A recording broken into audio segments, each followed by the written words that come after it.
So let's start off with the Pixel 6, right? So Google is finally making a competitive premium phone, right? They've struggled in the past, and this is their way of kind of coming back and actually giving some of the consumers what they want. So it's slated to release in the fall. It promises to be a better camera system. The Pro will get a telephoto lens. So that's the difference between the Pro and the non-Pro. And then it'll be one of the first phones to feature Android 12. That'll be cool. So Android 12, cool new features that they have is the ability to turn off system cameras and microphones for privacy. And it'll use a different chip. So this one's going to be a little bit more innovative, right? It's going to have a different processor where it has what's called the Tensor chip. Previously, it used to have the Qualcomm's Snapdragon chip. And it's rumored to be over $1,000. So this is going to be a premium product. So Rob, all that information, Google announced Pixel 6. What do you think about it? Yeah, I think they're competing against, obviously, Apple and Samsung for the Galaxies, right? I'm taking a look at these phones right now, and they look like premium products. Honestly, even just a normal 6 looks great. I think they're really good looking. I would say they're better looking than the iPhone and the Galaxy, in my opinion. And again, this is Google's 6th iteration of their flagship phone, where the Galaxy has X amount of iterations, and Apple has X amount of iterations. They're going to be 13 coming up soon, right? Right. So, what do you think of the design? Just the design first. What do you think? It's fine. I think it's different than what we've been used to lately, right? Yeah. All the phones now that are coming out are just this rectangular shape with just a screen and nothing more, right? With the camera in the back. This one has a little bit more shape to it, a little more character, right? More character to it, exactly. Especially with the different colors that they have, the variant colors. I think it kind of stands out a little bit more. So it's a little different, which I like. I mean, we're both Apple guys, right? So we don't really have too much. We don't really use Google products as much, right? So we're not really used to Android. And every time we see like Android OS, like it just seems kind of weird to us, right? We don't really know how to function with it. Sometimes it's like kind of weird. Yeah. So what do you think about? Sorry, go ahead. No, I was gonna say. Well, I mean, we use Google products every day, right? You use Docs, Drive, that kind of stuff. But like now, when it comes to hardware, like. Do you use Google hardware that much? Right. I mean, even sometimes when I finick around with somebody else's phone that has an Android, right? I'm like, where do I go? Like, how do I click on? Like, where's the menu? Or where's like all my? But apps? You used to have an Android, right? Way back. Same. But when it's first iteration. Now they have Android 12, so that's gonna hopefully revolutionize some things a little bit more, right? It's gonna give more different features and stuff like that. So, and again, this is gonna be the first phone that's gonna have the Android 12 ability, the Android 12 like update, right? So this is going to be different for all Android users. So what do you think about that? What do you think about the feature? So I actually had the first Android phone, and I don't know if you remember it. It was called the Droid. Yeah. Do you remember the Droid? Yeah. I think we had this conversation. It had like a little slide out keyboard, and that thing was cool. It had expandable storage. Okay. You know. And this was me coming off of leaving smartphone territory. You know what I mean? Like I was leaving. I think I went from a Voyager or something like that to the Droid. Actually, I think before the Droid, I had a BlackBerry Storm, which was. Well, did you have a BlackBerry? Did you ever have one or no? I did. Yeah, we had this conversation. I had one a long time ago, and it was cool. It was fine, but like. That's the apples to oranges. I feel like at this point, right? Because the software that they have now is completely different. So does this phone convince you to move over to Android / Google? No, I don't think so. I mean, I think it just comes with the investment that I have with Apple products, right? I mean, I have my Apple Watch. I have my Apple phone. I have my iPad. Your iPad. Yeah. There's just so many products that I'm already in the ecosystem of Apple that it wouldn't make sense for me to kind of like jump ship, you know? So do you see Google now it's using Android OS, right? Like these, do you see Google kind of pulling an Apple because they're making their own chip, right? Rather than using the Qualcomm's, right? They're using their own chip. So, and I think I read up on the chip. It's not 100% like developed by Google. Okay. It's like they're taking like pieces here and there from other manufacturers and then just stamping, putting their name on it, whatever. Sure. But do you think they're kind of leaning more towards the Apple thing where they want to control hardware and software? Yeah, I think that's what they're going towards, right? I mean, again, this is going to be a premium product, right? So they're going to have all the premium upgrades that we're basically used to now with Apple and even Samsung, right? Like we haven't talked about Samsung in this. So I think the three main players in this is Google, Samsung, and Apple, right? Yeah. So they're definitely competing with a lot of people at this point, right? Or they're competing with the big boys, right? So I think that they have to hit the nail with all these features, right? They have to make this a premium product. And even if I go into like The Verge, they had hands-on with the Pixel 6, and they said that it definitely feels like a really high-end phone. Exactly. Yeah, this is the first time when it really feels that way. So they have something special right now, and I'm hoping that they're able to innovate and kind of hopefully that the Tensor processor is able to kind of speed up like the ability for you to kind of like maneuver around in the OS, and it would just help out the phone overall and hopefully compare with Apple, because you know how smooth and slick it is when you're like kind of moving from different apps and going from the main menu and so on and so forth, right? So well, I think that's a thing, right? That for Apple, right? The consumers are hard to move from Apple because they're kind of invested in it already, right? They have an iPad, Yeah. they have, like you said, that watch. So, right. Do you think Google's going to start doing this, where they're going to start making in-house products with controlling software and hardware? I think they have to, right? Yeah, I mean, Google has a weird track record with like projects and stuff like that. Like they tend to like dump projects and whatever, but.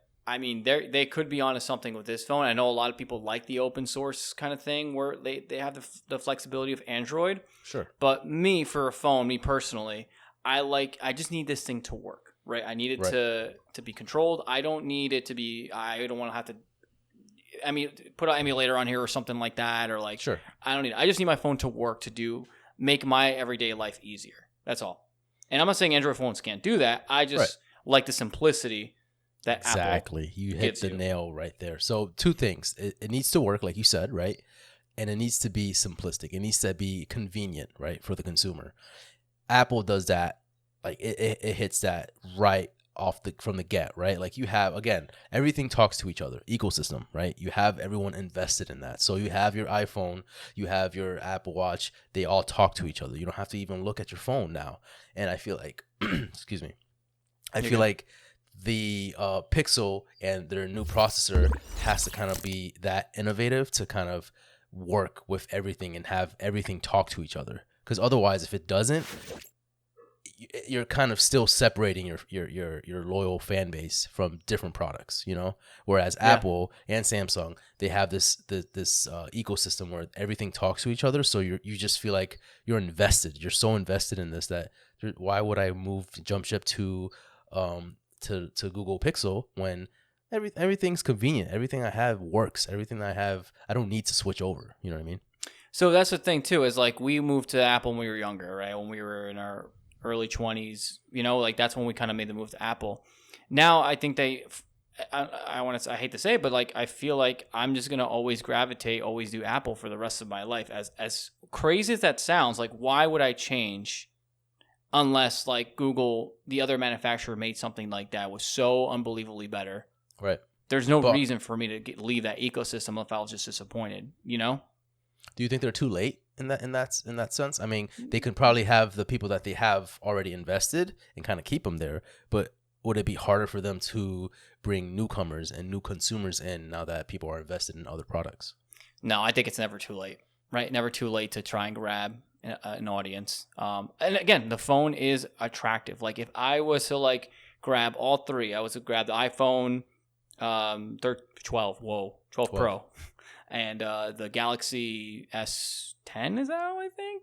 I don't know what's in this Galaxy. Whatever this Galaxy is. Sure. And the Pixel 6 Pro. Based on just aesthetics alone, I would probably gravitate more towards a Pixel 6 Pro because it looks from what I'm seeing. I haven't held it in my hand or anything like that, but it looks the most attractive out of all of them for sure. Right. In my opinion. It does. It looks sleek. And it's slight. It's a subtle look to it that makes it look more appealing, I feel like. I mean, I wouldn't say more appealing, but more like different. You know, it just has that different appeal that I'm like, oh, that's, you know, that looks a little different than what I'm used to for the past 5-10 years, you know? So let me ask you this question, Kelv. Ask me. I'm going to ask you, what would it take? Why'd you say it like that? I don't like know. Why did you say it like ask that? Me. You're ask like, me. I'll ask you. What would make you turn over to Android? What would be the catalyst? Like that would, is there anything Android could do or Google or whoever to sway you away from Apple? Or is it something that Apple would do that pisses you off? That could be Apple? that would probably be the case, right? I mean, at this point, I'm on the same boat as you. I'm good. I'm happy. I'm content. I'm happy with my little cottage here. I don't need the big mansion on the other side. Like I feel peaceful here. This is where I live. Leave me alone. I don't want any change. Like this is good. Now, if my cottage decides to, like, you know, a bunch of leaks are starting to happen and my roof is starting to collapse, then I'm like, all right, well, maybe I want to get that mansion over across there. But as of right now, Apple's doing a great job, and they continue doing a great job. Kind of persuading me and swaying me over to their products. Like right now, I know it's coming, right? Like the new AirPods are gonna be announced at some point. I just bought AirPods. I literally just bought them. Like me not too. That long ago I mean, because Alura's bought these for me for I think it was for Christmas last year, and I kind of want the new innovate. Like I want the new ones. But you haven't even seen them. You haven't even seen them yet. That's the thing. It's like that's like the thing. I don't want to say it's a trick, but like you're so invested that you're like, I know this product's gonna work. I'm gonna be happy with this product, and that's it. And I don't want to sound like I'm a sheep or anything, right? But they have this quality in their products that I'm just like, yeah, I trust that if I pay X amount of money, it's gonna work and it's gonna be fine. You know, I can use my AirPod Pros that I have right now and use them for something else. Maybe when I'm just working out or something, or maybe give them to Alaris because she has the first generation, and then just switch over. Like it's just something that like you always want to keep getting the bigger and better products from them, and they do a really good job at persuading you and like, hey, you know, spend your money. Like it's only $200 here. You know what I mean? Like you can do it.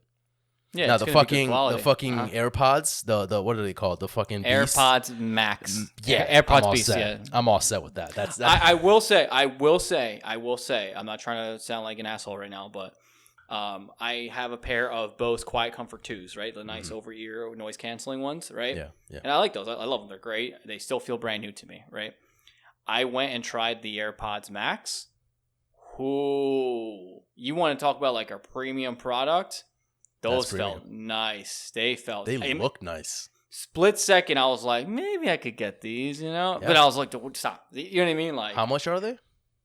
$500 or $600. Yeah, it's just and the Bose are 330 brand. They were 330 brand new or something like that. So even it's like, Sony has like a good quality. Sony just headphones that. Sony just has great products, like from cameras, we could go a whole tangent about Sony. But anyhow, I think that this is a step in the right direction. I really do think that hardware and software should combine, because that's how you're going to get the best product, in my opinion, because it's in a controlled environment. Think of like consoles. Mm-hmm. It's in a controlled environment. You don't have to worry about bugs and glitches happening on like PC. Everything's controlled. And that's how you have your dedicated fans, you know, like once they're in an ecosystem, they don't want to leave. So well, it'll be interesting to see what they do, and I'm excited. Now, they did say this is going to be released sometime in the fall, so we're definitely going to get more information soon. So stay tuned for that. If you guys are interested in getting the Pixel 6, or if you have any other comments about what we just talked about, let us know in the comments below if you are a video listener. Otherwise, we'll move on to the next conversation. By the way, if you are interested in the Pixel 6 and purchasing it, you can go on Google on their website, like not actually google.com, but where they sell stuff on Google, I guess. Sure. And you can sign up for updates of the Pixel 6 and when you can buy it. So.